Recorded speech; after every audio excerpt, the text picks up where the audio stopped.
Queen Elizabeth I was far more than just a monarch. She was a living legend. She proudly called herself the Virgin Queen, dressed in lavish gowns encrusted with jewels, and ruled with both sharp intellect and an iron will. History remembers her for defeating the Spanish Armada, presiding over a dazzling court, and cementing England as a powerful Protestant nation. But beneath all that glitter and authority, under the layers of thick makeup and strings of pearls, lived a woman driven by fear, vanity, and obsession. She cared intensely about her public image, and when it came to personal cleanliness, things got downright peculiar. In those days, hygiene wasn't about health, it was about appearances, and Elizabeth turned it into a form of theater. She believed water could make her ill. Terrified of aging, she treated her body as if it were sacred, untouched by time, and certainly untouched by soap. In this video, you'll discover 5 of the strangest and most jaw-dropping habits Queen Elizabeth I used to stay clean, and the final one will truly shock you. Elizabeth had a deep and undeniable craving for sugar. At the time, sugar wasn't something the average person could dream of affording. It was rare, costly, and shipped from distant corners of the world. Most common folk might never taste it in their lifetime, but for England's queen, it was a daily indulgence. She didn't just like sweets, she drowned in them. Her royal feasts featured candied violets, fruits dusted in sugar, almond marzipan, and syrup-soaked confections. Owning sugar was a statement of wealth and prestige. Elizabeth not only consumed it, she flaunted it as proof of England's prosperity and influence. Here's the grim twist. This sugary passion came with a brutal price. In the 1500s, dental care was crude. Toothbrushes were harsh, and most people relied on twigs, rags, or crushed eggshells to clean their teeth. The Queen, however, had her own special concoction, an in-house toothpaste made from herbs and sugar. Yes, sugar. The very substance that rotted her teeth was the same thing she used to polish them. To make matters worse, she applied gritty powders that scraped away her enamel. Over time, her once radiant smile deteriorated badly. Foreign dignitaries noticed. By the 1590s, her teeth were blackened, broken, or gone altogether. Her breath was reportedly so foul it made those nearby visibly uncomfortable, and sometimes her speech was difficult to follow through a mouth full of decay. Yet she refused to have them pulled. Stubborn and terrified of pain, Elizabeth wouldn't relent. To persuade her, one courtier even allowed a tooth to be extracted in front of her. Imagine someone willingly howling in agony just to get the Queen to open her mouth. Perhaps the strangest part came after. Instead of ridiculing her decayed teeth, the noblewomen of her court imitated them. That's right, they smeared soot and charcoal on their own teeth to match the Queen's. At her court, even dental ruin became a mark of refinement. If the Queen had black teeth, then black teeth meant beauty, power, and affluence. The darker your smile, the higher your status. In a world where anything the Queen did became a trend, even rotting teeth became fashionable, such was the power of royalty. Elizabeth's love for appearances extended far beyond her gowns and jewels. It shaped the very way she moved through the world. Every public moment was choreographed. She learned to walk in slow, deliberate steps so the silk of her dresses would ripple like waves, and her towering collars framed her face like the halo of a saint in a painting. Even her laughter was calculated, practiced in private so that in court it rang out with just the right balance of warmth and command. In this world of endless performance, personal habits were never truly personal. They were tools of statecraft, carefully chosen to protect her image. You've probably heard the startling line, "I bathe once a month, whether I need it or not." Some claim Queen Elizabeth first truly said it. Others dismiss it as a myth. Either way, it captures the mindset toward cleanliness in the 1500s, and how unusual it seems today. Back then, water was considered hazardous. People believed it could spread sickness, sap strength, and allow in bad air, something they called miasma, an invisible toxin blamed for deadly outbreaks like the plague. For many, bathing wasn't healthy. It was a gamble. So Elizabeth steered clear of it. Instead of scrubbing with soap and water, she followed a different regimen. She frequently changed her linen undergarments, known as shifts, sometimes several times in a single day. People thought the soft cloth absorbed sweat, dirt, and impurities straight from the skin. No water required, just fresh fabric. When she wanted to refresh herself, she turned to rose water, vinegar, or herbal infusions crafted by her royal apothecaries.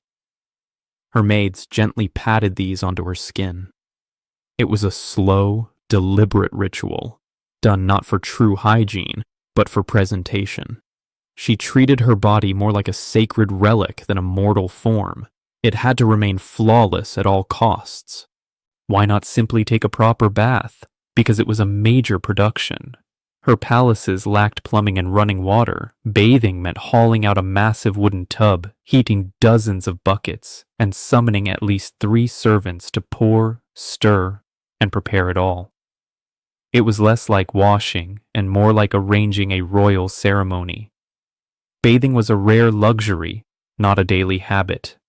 And yet, contemporaries still called her clean. She owned hundreds of gowns in fine silk and velvet, smelled of flowers and spices, and always carried perfumed gloves or scented handkerchiefs. She demanded perfection from head to toe, but this was an illusion of cleanliness. There was no scrubbing, rinsing, or lathering. Elizabeth's avoidance of bathing wasn't about laziness or filth. It was about protecting the image she had so carefully built. Water could smear her porcelain white makeup. It could disrupt the illusion. It could make her seem human. And in her mind, a queen could never be merely human. Queen Elizabeth's face remains one of history's most iconic, pale as china, smooth as sculpture, and cold as marble. Yet this was not her true complexion. It was a mask, meticulously painted each day, not for beauty's sake, but as a weapon of power. In her era, pale skin signified wealth, status, and even divine favor. The whiter your skin, the higher you ranked. So, Elizabeth pushed the idea to its limits. She didn't merely apply makeup, she used it to craft a legend, an immaculate version of herself that would never age or appear frail. Her cosmetic of choice was Venetian ceruse, a lethal combination of white lead and vinegar. It gave her a perfectly smooth finish, concealing every flaw, scar, and shadow. But beneath the surface, it was destroying her. The poison seeped deep into her skin, triggering rashes, painful sores, and permanent scarring. As her natural face deteriorated, she simply added more and more layers, building a mask so thick it became a rigid shell. And it didn't end there. For her lips, she favored vivid red pigments derived from mercury, one of the most dangerous substances known to man. The longer she used it, the worse her health became. Her temperament shifted, her memory faltered, her strength declined, and her hands occasionally shook. These symptoms match classic mercury poisoning, yet the queen remained unaware she was slowly poisoning herself every time she painted her face. So why persist? Because her face wasn't truly her own. It belonged to England. Her image was her weapon, making her appear timeless, divine, and beyond reach. She forbade painters from portraying her actual appearance. Instead, they were required to replicate official face patterns taken from younger portraits. No matter how many years passed, her likeness remained youthful, flawless, eternal. She even avoided natural daylight. Candlelight and shadows masked the truth. In her later years, her makeup became so fragile that courtiers whispered a mere touch could cause it to crack and crumble. She rarely washed her face. Why would she? To cleanse it meant erasing the illusion and exposing the vulnerable aging woman beneath the Virgin Queen mask. Whether she knew the cosmetics were killing her is still debated by historians. But one fact is undeniable. She chose the mask over her well-being. She was willing to sacrifice her body to preserve the legend of Gloriana. To truly grasp Elizabeth's approach to hygiene, you must understand her greatest fear: loss of control. Every detail, her painted face, perfumed gloves, and carefully selected scents, was not simply about beauty. It was about commanding power and concealing any sign of weakness. In Elizabeth's era, bathing was more than unusual. It was considered hazardous. People believed water could spread illness, and to bathe meant revealing your body, both physically and symbolically. It was seen as indulgent, intimate, even perilous. And Elizabeth, having witnessed the downfall of her mother, Anne Boleyn, at the hands of the court, refused to present herself as weak. To her, a bare body was a vulnerable one. So she abandoned water in favor of a new kind of cleanliness built entirely on perfume and ceremony. Each day she surrounded herself with heavy, sweet fragrances. Her ladies prepared rose water, lavender oil, vinegar tinctures, and herbal brews crafted in the palace still rooms. These potions weren't meant to wash away dirt. They were designed to mask odor and create the illusion of freshness. A few drops behind the ears, a gentle swipe across the wrists, a scented handkerchief tucked into her sleeve, and she would glide through court like a walking garden, untouched by human smell. She kept pomanders, small ornate spheres packed with herbs and resins, hidden in her gown or hanging from her belt. When a foul stench drifted too close, she'd lift one to her nose and inhale the controlled, fragrant world she'd built. These items were more than comfort. They were declarations. I am not like you. I do not reek like ordinary people. Even her wardrobe was part of the spectacle. Perfumed gloves, oil-soaked handkerchiefs, and stiff, layered gowns designed to hide her form and trap scent. She often gifted scented gloves to her courtiers, a gesture not from her own skin, but from the carefully constructed image she projected. Her hair, too, was rarely washed. Water was seen as dangerous, especially for someone layered in so much makeup. Instead, her natural hair was set with sugar water and egg whites, then dusted with powder. As age and years of lead and mercury exposure thinned her hair, she turned to wigs, particularly auburn ones, to maintain her image. But beneath the mountain of powder and perfume, her body was breaking down. Decades of toxic cosmetics had left her skin scarred, fragile, and blistered. Whispers spread of peeling flesh, open sores, and a face too damaged to touch. Yet she kept layering the paint thicker and thicker. She even had mirrors removed from her private chambers, forbidding anyone, including herself, from seeing the truth. It was said one servant's sole duty was to powder her shoulders in secret so no one glimpsed her real skin. Elizabeth had become a captive of her own illusion. She didn't skip bathing merely because it was inconvenient. She avoided it because washing would strip away the mask. To cleanse the body was to admit it aged, cracked, and belonged to the realm of the human, and Elizabeth had spent her life convincing the world she was beyond that. In her last years, she carried a scented walking stick, raising it to her nose when passing odorous courtiers, not only to block the smell, but to send a message. I am the queen. I am not of your world. Her body was no longer just flesh and bone. It was the embodiment of the crown. It had to remain perfect, even at the expense of truth. For Elizabeth, cleanliness wasn't about health. It was about staying untouchable. From the outside, Queen Elizabeth's palaces looked like pure paradise: towering stone walls, gilded ceilings, velvet-covered floors, and corridors alive with music and silk. But step beyond the polished facade, and the reality was far less enchanting. There were no toilets, no sinks, and no plumbing. That's right. Beneath all the splendor, the queen lived in a world that reeked like an open sewer. Her most private lavatory was an ornate wooden chair known as a close stool, elegant in appearance, but beneath its cushioned seat sat nothing more than a ceramic pot for collecting waste. It had to be emptied, scrubbed, and scented several times a day, and the task didn't fall to an ordinary servant. It was handled by a high-ranking courtier, the groom of the stool. Don't be fooled by the title. This was no mere cleaner. He was a trusted nobleman, selected for his loyalty and discretion. His duties went far beyond assisting the queen in private moments.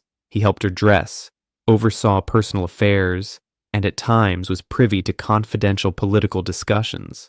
In the strange ecosystem of the Tudor court, being present in the queen's most intimate moments meant having unparalleled access to influence. But the rest of the palace was far less dignified. There were no flushing toilets, only chamber pots, buckets, and basins used by all. These were emptied into cesspits hidden under floors or dumped just outside the walls.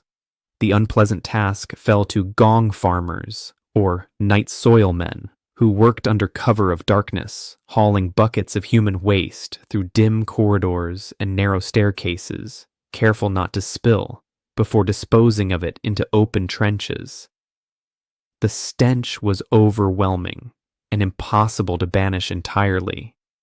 To disguise it, the palace burned herbs like lavender, rosemary, and sweet marjoram.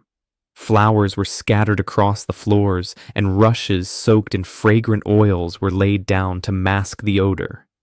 But these, over time, layers of dirt, crumbs, hair, and decay accumulated beneath, forming a hidden mat of filth. Even the queen couldn't escape the smell. She frequently moved her court from one residence to another, not solely for political reasons, but to outrun the stench. The longer she stayed in one place, the more unbearable the waste problem became. No perfume, however potent, could conceal it forever. This was the real royal life, a kingdom of gold and velvet on the surface, but with rot and disease lurking underneath. A place where majesty coexisted with filth, and where England's most powerful woman fought a constant battle against the smell of her own domain. Elizabeth didn't rule by chance. She ruled with calculation, image, and illusion. Her hygiene, or lack thereof, was not negligence, but a deliberate act. Every bath skipped, every drop of rose water dabbed, every powdered wig. Each was a detail in a carefully staged performance. In an age where a single whisper could dismantle a woman's reputation, she transformed herself into someone untouchable, ageless, almost otherworldly. She understood one truth above all. Bathing could strip away the mask. Water could dissolve her power. A bare face could invite scrutiny. A real, aging body could shatter the legend she had built over decades. So she powdered, she perfumed, she painted, she posed, and in doing so, she became a legend. In her private chambers, it was whispered that Elizabeth kept a locked casket filled with strange relics, lace handkerchiefs stained with perfumes so rare that even her closest ladies-in-waiting could only guess at their origin, a vial of rosewater said to have been blessed by a foreign bishop, and a comb carved from ivory that she claimed could ward off illness if passed through her hair at dawn. Whether these items truly held any power or were merely props in her theater of self-mythology, no one dared to ask. They were part of the legend, artifacts of a queen who blurred the line between mortal woman and untouchable icon. Elizabeth. I may not have been clean by modern definitions, but she was immaculate by design. In her world, soap and water were not symbols of health. They were threats to authority. She didn't merely survive. She mastered the art of being visible without being exposed. In the end, her real cleanliness wasn't worn on her skin. It was crafted in her image. And for a queen, that image was everything.